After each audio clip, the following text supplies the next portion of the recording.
आइए मित्रों, मैं वहाँ आया गगन भाई साहब के यहाँ, वो अंदर से बहन जी निकली, बोले भाई साहब आप कहाँ से? मैंने कहा बहन जी 25 साल पहले पूछ लिया होता तो बता देता। बोले क्यों? अरे मेरे शादी के बाद कोई कहीं कहीं नहीं रह जाता। हाँ, और अपन तो 25 साल पहले कहीं की नहीं रही भाई साहब। आज आपको क्या बताएंगे अपन कहाँ पे। भाई साहब मैं आज का कभी हाथ लिखते कैसे, हाथ को लिखना नहीं पड़ता, हाथ को पकड़ना पड़ता। अपन हाथ कहाँ से निकाल लेते? सबसे अच्छा आइडिया, कम पढ़ी लिखी पत्नी ले आओ, घर ही में इतना माल मसाला निकलता, बाहर जाने की जरूरत ही नहीं। अब भाई साहब अपन तो वही समेट के लाते, आपके बीच में डाल देते। एक दिन की बात, सुबह सुबह घर आए, देखा दरवाजे पर पत्नी। अरे मैंने कहा मुकेश अपने भाग खुल गए। 25 साल में पहली बार पत्नी और अपना इंतजार। मैं जाकर के सोफे पर बैठा, उसने एक गिलास पानी ला के दिया, मैंने पानी पिया तो फौरन बोली डिनर करोगे?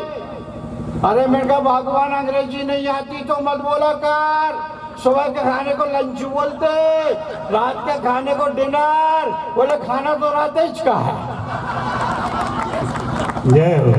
अरे मैंने कहा खाना रात का बच गया था तो बेकार में बासा क्यों किया, किसी कुत्ते को डाल देती।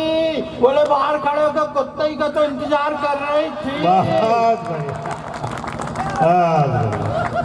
ये मसाला जोरदार आप ठोका ठाकी करते रहना, वो भाई साहब मैं घर से निकल रहा था, वो सामने आ गई, बोले कहाँ जा रहा है? मैंने बताया था पांडिया छपाने जा रहा हूँ। बोले मेरे लिए कोई सेवा? मैंने कहा कब चाय बना के पिला दी। वो ऐसा चाय बनाने जाने लगी, मैंने उसको रोका। बोले क्या हुआ? मैंने कहा चाय में अदरक डाल देना, थोड़ा स्वाद बन जाएगा। वो ऐसा गई चाय बना के लाई, मेरे को चाय दी, मैंने पहली चुस्की मारी। अरे मैंने कहा इसमें अदरक डालना भूल गया। मैंने उसको बुलाया, क्यों अदरक नहीं डाला गया? बोले डाला ना। मैंने कहा मेरे को स्वाद नहीं आ रहा। बोले फिर से पी के देखो। मैंने दूसरी चुस्की मारी, मैंने कहा तूने अदरक नहीं डाला। वो वजह किचन में गई, वो चाय का बर्तन उठा के ले आई। बोले देखो चाय की पत्ती दिख रही? मैंने कहा दिख रही। बोले इसमें कोटा हुआ अदरक पड़ा, वो भी दिख रहा। मैंने कहा वो भी दिख रहा, लेकिन स्वाद क्यों नहीं आ रहा? वो बोली बंदर क्या जाने।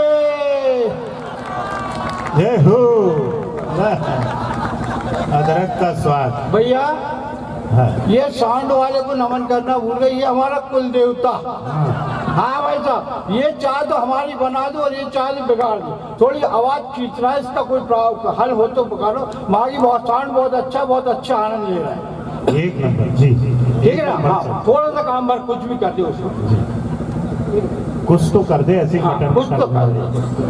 वो भाई साहब मैंने बताया मेरी पत्नी कम पढ़ी लिखी। महिलाओं की एक आदत होती, भले ही अंग्रेजी ना जाने, हिंदी बोलेगी, एक दो शब्द उसमें अंग्रेजी के डालेगी ताकि लोगों को लगे पढ़ी लिखी है। वैसा मैंने कई बार उसको मना किया, देखते रहो हिंदी ढंग से नहीं आती तो अंग्रेजी के शब्द मत डाला कर। वो नहीं मानती भाई साहब। एक दिन की बात, घर पे कुछ मेहमान आए, वो किचन में खाना बना रही थी, मैंने उसको आवाज लगाई, उसने वहीं से पूछ लिया क्या चाहिए?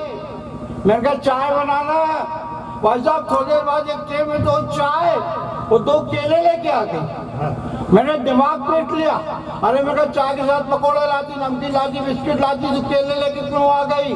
बोले आपने जो मांगा मैंने लाया। मैंने कहा मैंने क्या मांगा? बोले मैंने पूछा था ना क्या चाहिए, आपने कहा था चाय बनाना। ये रही चाय, ये रही बनाना।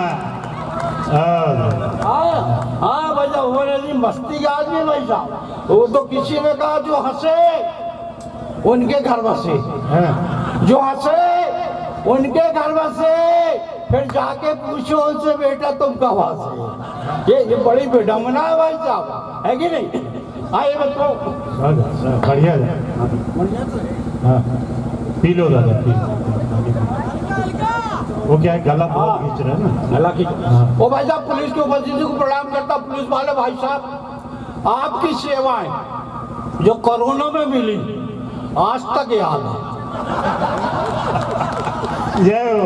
हाँ भाई साहब देखिए, इनकी जो सेवाएं थी, ये भाई साहब खुद को संकट में डाल रहे थे, अपने को बचा रहे थे। अच्छा, डॉक्टर और पुलिस इन दोनों की सेवाएं सराहनीय थी। डॉक्टर क्या करता था, वो डॉक्टर के पास जाओ, वो पूछ लेता था पहले कहाँ लगा था, लेकिन भाई साहब पुलिस नहीं पूछती थी पहले कहाँ पड़ी थी, उसको मालूम तो कहाँ जाना है। जय हो। वो भाई साहब कोरोना में अच्छे निपट गए।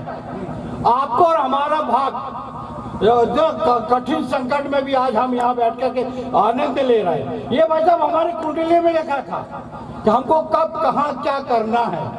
मैं क्यों बच गया कोरोना में, मेरी कुंडली में लिखा था नए वर्ष आने पर 2025 में पांड्य छपार में जाकर कविता पढ़ना है, इसलिए कोरोना मेरा कुछ नहीं कर पाया। क्या बात। हाँ भाई साहब, और आप इसलिए बच गए, आपकी कुंडली में लिखा था पांड्य छपाना मुकेश मनमोहन जी को सुनना है, इसलिए कोरोना आपका कुछ नहीं कर जय पाया। हो। ये सच्चाई है भाई साहब। अच्छा भाई साहब, उस समय एक ही काम रहता था हमारा, सुबह उठो सबसे पहले पता करो कौन कौन गया। ये बड़ा डर लगता था भाई साहब, तो जैसे जैसे खबर मिलती थी आज ये गया वो गया, अपन डर के मारे घर के अंदर घुस जाते, बाहर निकलते ही नहीं थे।